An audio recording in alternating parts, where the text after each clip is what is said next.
truth? Are you tired of being so confused? You feel like you're more fucked up than the lies on the evening news? Well, just step right in. We can talk about it all as friends. And if you want, we can hug and kiss and make up for the party ends. Agree or disagree, stop offering me. 'Cause I'm everything you want, damn sure what you need. I won't tell no lies, back up on the facts with truth. And if you can't get down with that, you must be somebody's dad.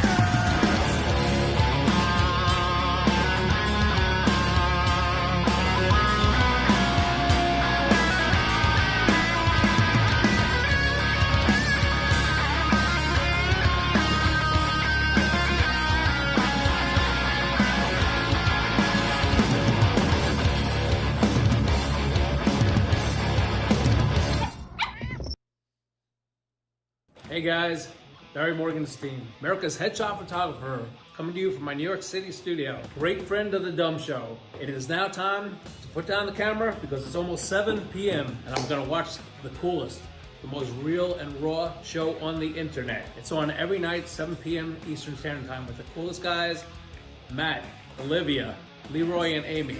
You guys have to tune in to see it. It's gonna be something incredible every night. Check it out.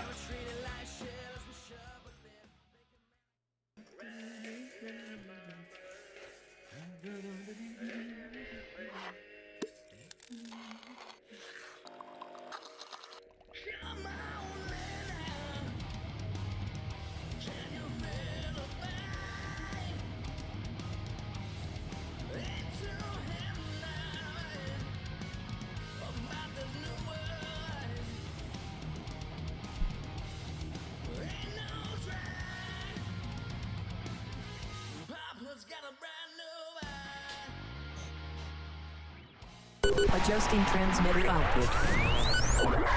This is the Don't Unfriend Me Show with your hosts, Matt, Leroy, Amy, and Olivia. Geopolitics, military analysis, and election coverage. Coming to you live on all major social media channels at The Dumb Show. Honest, direct, unfiltered. We can agree, we can disagree. Just don't unfriend me. Welcome to the Don't Unfriend Me Show. Matthew Spear from the Don't Unfriend Me Show. It's good to have everybody here. No Leroy tonight because I got so far behind today, and that's why I'm late. Listen, sometimes it just, you got to blame the producers, the writers, the videographer, the sound guy, the publicist, the bloggers, and all the people that we have on payroll. They just can't do their job well, and we get behind. And in this case, I most certainly did.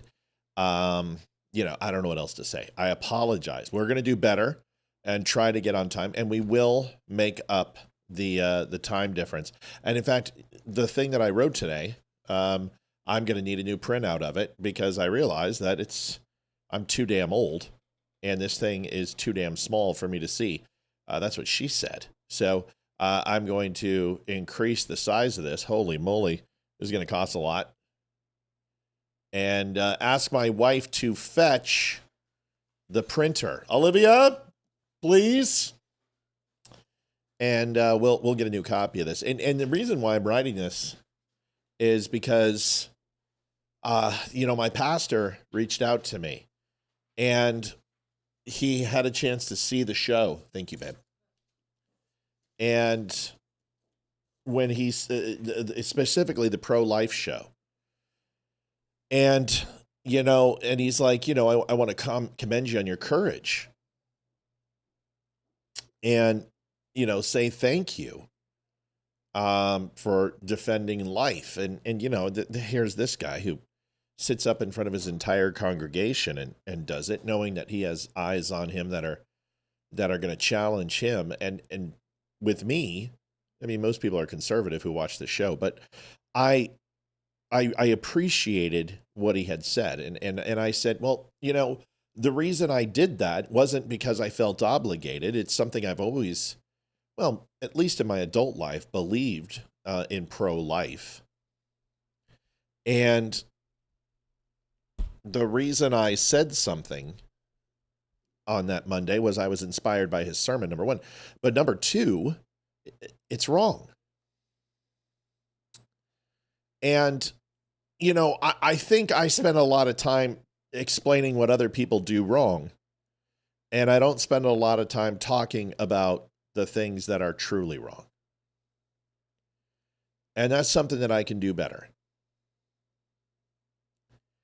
And so I've decided that during these times that I'm stressed out and I'm trying to make 100 videos and trying to write the show, and is to stop and say, what do you want to get across and what's wrong and how do you want to express yourself?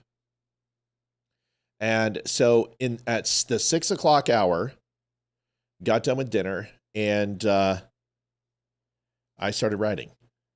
And knowing full well that I was going to be late, knowing full well that this was going to push me over, that the 10 minutes that I took writing this was going to indeed carry over to the show. But it was important for me because as I felt obligated to talk about pro-life, I feel obligated to talk about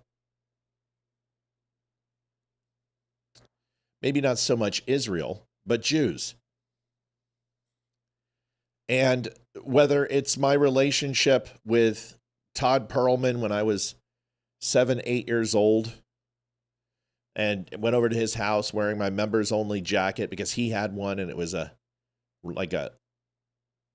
don't know, soft blue, not light blue. That would be completely homosexual, but like my hat, top of my hat, about that, like that blue, like a navy or royal blue. I don't know, whatever.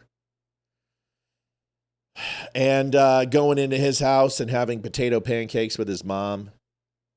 And it was the first night of Hanukkah, and I saw all the strange, most antiquated looking toys, whether it be a dreidel or menorah or whatever.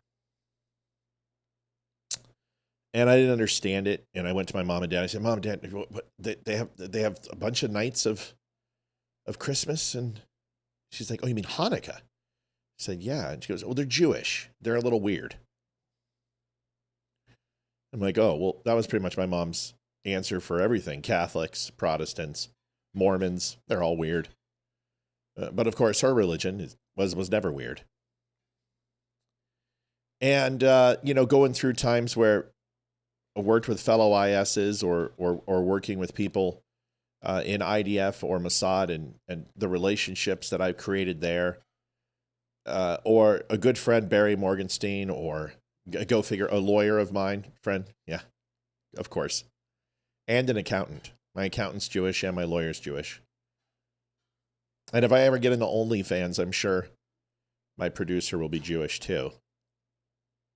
But I see something happening and I don't think people are making the connection, so I'm going to make the connection.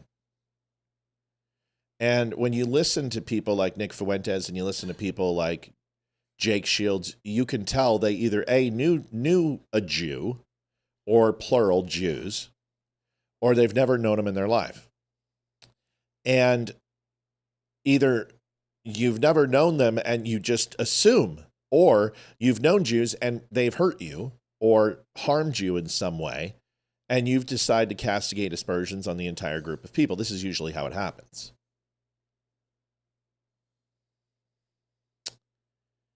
And to me, the first one is just ignorance. And ignorance, they say, is bliss. Yes. But stupidity is when you've had ignorance was overcome by facts and experiential learning, auditory learning, or visual learning, and then you wound up not picking up on it. That's stupidity. Tammy De La Hosa donated $25. Love your show. I love you, Tammy. You're amazing. And those I can forgive. Like, those are the people that I can be like, you know what? You're just an ignorant dick. You're like for somebody in the South. It's like, look at that black chick, man. She's the worst mother freaking I've ever met in my life. How many black people have you met? None. I don't want to meet them dirty bitches. Is that all you think about that woman? Yeah, man, I'll tell you what, I would shit out of her. Wait a second, what? I thought you didn't like black people. Well, yeah, having sex with them's fine. What? You ignorant son of a yokel. Those people I can forgive because they're just ignorant. Ignorant. But then there's the people who hate Jews simply because they feel they've been slighted or harmed by Jews, like Candace Owens. Candace Owens loved Israel. She loved the Jews. Oh, Jewy, Jews. I just want to kiss them. I just want to eat them up. Jews. I want Jew popsicles. Jew lollipops. I want Jews all over me in multiple fashions. And then Ben Shapiro broke her, and, well, now all Jews are bad. That is the person I can't forgive. And I'm sitting here and I'm trying to explain why Candace is wrong, or Tucker's wrong, or Jake Shields is wrong, or Stu Peters, or Nick Fuentes, or Dan Smith, or any of the other douche plows. And I realize that I'm not going to do that. I'm going to do what I've done in the past, which is give you a piece of history. And you hear a lot of things about the Jews. You hear USS Liberty. You hear the Holocaust wasn't real. You hear that the number that they said was closer to 200,000, that you can't possibly burn. If they were burning 11 million bodies, they would still be burning today because a human corpse doesn't burn at that level of rapidity. Okay. We can talk about the Bolshevik Revolution. We can talk about the Philistines. We can talk about ancient Sumeria. We can talk about Judaism and its birth. We can talk about how Palestine was established by the Romans and Israel didn't exist. And yeah. We can talk about all those things. We can talk about the dancing Jews on 9/11. We can talk about the Rothschilds and all of those absolutely just insane conspiracy, stupid ass theories. We can do that. But there's only one that I really, really like because it's true. Yeah. A conspiracy. Robert says, obviously you aren't from the South. Uh-huh. Well, I actually was from the South, and I also didn't say that was today. Now, did I, Robert? And if you're taking offense, dig deep and ask yourself why. Because the Georgia that I went to my grandfather's house and grew up in, it wasn't as highbrow as it is now. And it's funny that you said the South and immediately assumed that my redneck representation somehow represented all Southerners. Kind of funny. I like to think that there's assholes everywhere. And this little diatribe will demonstrate that. So if you took offense, I apologize. No, I don't. It's not my fault you took offense. If you took offense that I was too accurate with the way that racist Ku Klux Klan, Aryan Brotherhood douche plows think of African Americans, then I apologize. No, I don't. I don't apologize. That's insincere. I don't apologize. I'm not sorry at all, actually. Because I know very well that there are people who at one point thought that in the world, or still do. And it doesn't have to be from the South. It doesn't have to be from the North. It doesn't have to be Christians. It doesn't have to be gays. It means that there are people out there who think, and I'm going to show you a video of somebody just like that tonight, which is going to put that bee in that bonnet of yours. And I didn't say that, did I? Robert, I'm not going to get into this with you. If you're offended, just turn the show off, because this is fucking ridiculous. This is absolutely ridiculous that you're even remotely offended, that you're going to tell me that there aren't redneck absolute assholes out there who consider black people as doormats. Please. Maybe that's the second episode of this I need to do. Maybe I need to write something else. I can't believe this. Really? Jeez Louise.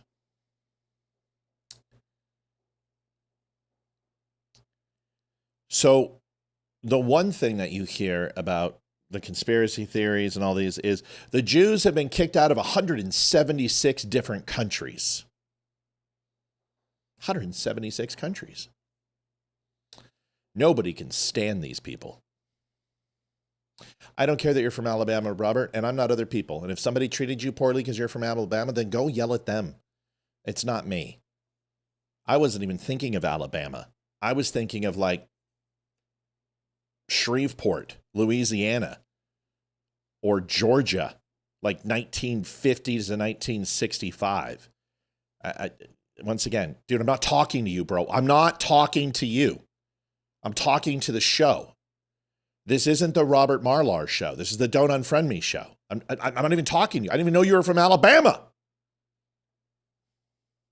I'm not upset. I'm just dramatic effect to make this get more people viewing. Come on. It's all a show.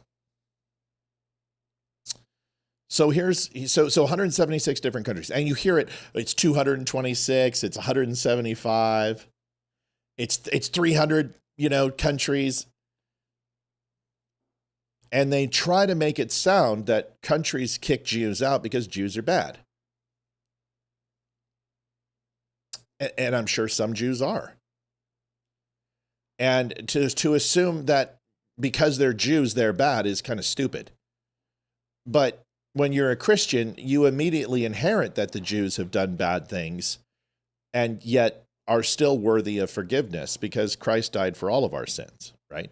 And just because Jews don't worship or believe or even repudiate Christ, that doesn't mean that he does that to them. Because there is a funny thing that keeps happening throughout history besides those 176 countries that the Jews are no longer a part of. Is that these countries that continue to oppress and try to destroy the Jews summarily fail and are destroyed. And the Jews are still here. If you don't believe in God, that's fine. But you might want to start believing if you hate Jews and you want to see their lives, their country, and their sovereignty destroyed. Because everyone who has tried has failed miserably. And throughout history, they've been snuffed out. And not just by Jews, but by everyone else rising up and summarily destroying those empires. Robert, I know you're not attacking me. I'm just bullshitting you, dude. I'm just busting balls, bro. I love you, man. You're a good one. Now let me do the fucking show, please. Sorry, Pastor Gill. I'm working on the language. I'm sorry. He's probably listening. He's going, oh, this is going to be great. It's going to be great. Matt's going to do his thing. Matt, no, I know. I got to do my other things first.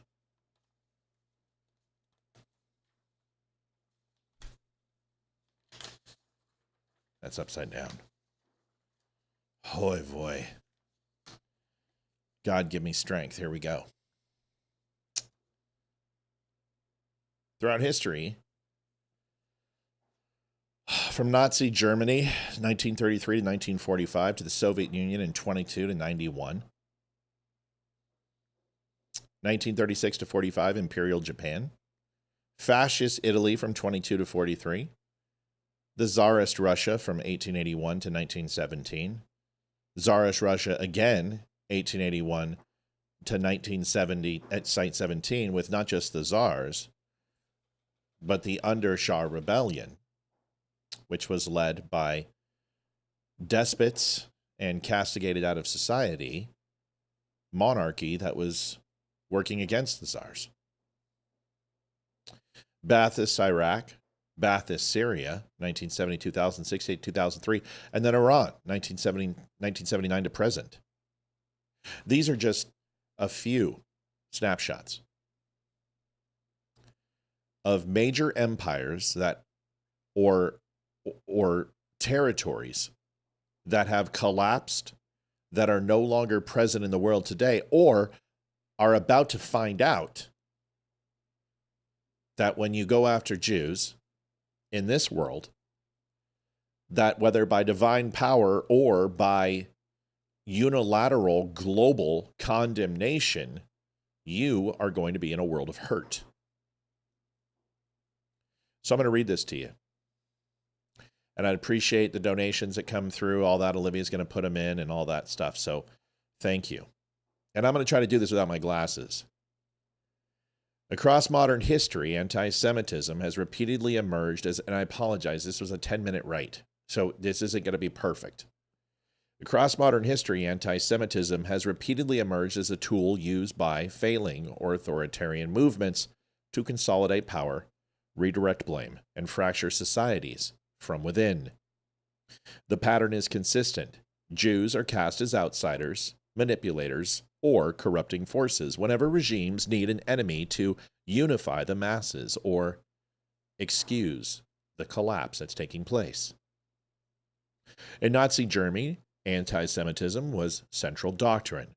The state weaponized propaganda, law, and violence to portray Jews as responsible for economic hardship, military defeat, and cultural decline, and why they were placed away from the table during the Versailles Treaty. Joanne Townsend, $10. Thank you, Matt. Thank you, Joanne Townsend. Oh, come on. Why isn't it working?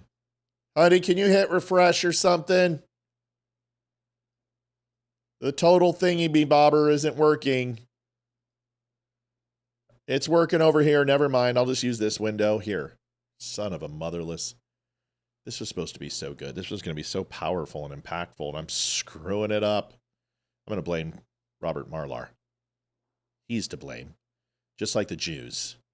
It's Robert's fault. So's Alabamans. Is that the proper vernacular for people from Alabama? Alabamians? Alabamians? Hicks? Okay. Sister humpers? Okay, stop it. Okay. The Soviet Union followed a different but equally destructive path. While publicly denouncing racism, the regime routinely targeted Jews as cosmopolitan elites, disloyal intellectuals, or Western infiltrators. Stalin-era purges, quotas, and show trials used anti-Semitism as a pressure valve during economic failure and political paranoia. The same propaganda tactics were later exported globally, embedding anti-Jewish narratives into left-wing revolutionary movements across Europe and the Middle East. Imperial Japan and Fascist Italy absorbed anti-Semitic conspiracy theories through alliance with Germany. While Jews were not their primary targets, anti-Semitism became a part of the broader worldview that framed liberalism, capitalism, and Western pluralism as decadent threats. These regimes collapsed under the weight of militarism and ideological delusion. In the Middle East, anti-Semitism became foundational to Ba'athist and Islamist movements. In Ba'athist Iraq and Syria, Jews were cast as enemies of Arab nationalism and purged from public life. Property seizures, imprisonment, and forced exile followed. These regimes relied on anti-Semitism to deflect from corruption and economic failure. Iran, after 1979, took this further and embedding anti-Semitism into religious doctrine, openly calling for the destruction of Israel while funding proxy groups to wage ideological and physical war far beyond its borders, and rendering its population obsolete by removing Persia and replacing it with Arabic and Islamic jihad. What ties these movements together is not race or religion, but utility. Anti-Semitism is a political weapon. It simplifies complex failures into single villains. It delegitimizes free markets, individual liberty, and Western pluralism. It thrives where truth is controlled and dissent is punished. The modern iteration looks different, but follows the same script. Figures like Nick Fuentes on the right and Candace Owens, and yes, Tucker Carlson, with mainstream conversational spaces reflecting troubling convergence. One side is overt and extremist. The other operates through selective outrage, moral relativism, and rhetorical framing that consistently isolates Israel while ignoring or excusing the actions of its adversaries. This shift does not occur in a vacuum. Barry Morgenstein donated $26.25. Great opening. Thanks, buddy. Here, I'll send this to the back so that doesn't happen again. State actors in the Middle East have spent decades funding media campaigns, activist groups, and online influence operations designed to fracture Western societies. Israel is targeted not only as a nation, but as a symbol of Western alignment in the Middle East, sovereignty, and resistance to radical Islam.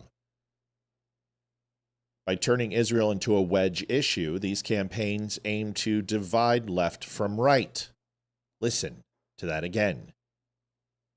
These campaigns aim to divide left from right, minority groups from majorities, and citizens from institutions. These mirror Cold War era subversion. McCarthyism, despite its successes, was rooted in a real threat.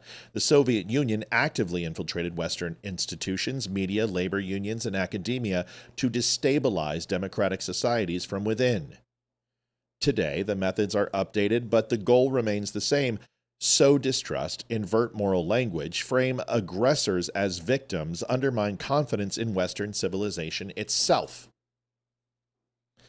The two greatest ideological threats to the West have consistently been communism and radical Islam. Both reject individual liberty, both require submission to the collective or theocratic state, both view pluralism and free societies as existential threats. Anti-Semitism is not incidental to these ideologies, it is foundational. Jews represent law, memory, continuity, and moral accountability. That is why they are always targeted first.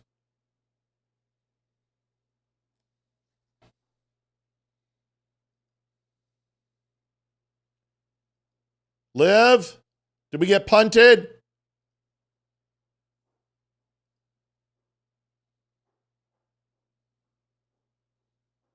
Livy!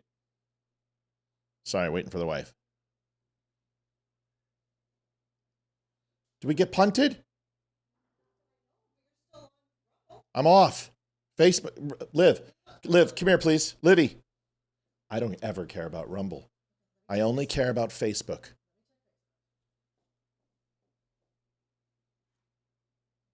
And I only care about Facebook, not because I don't care about the people, but it's our largest channel. And if it's not working, that's the only one I care about.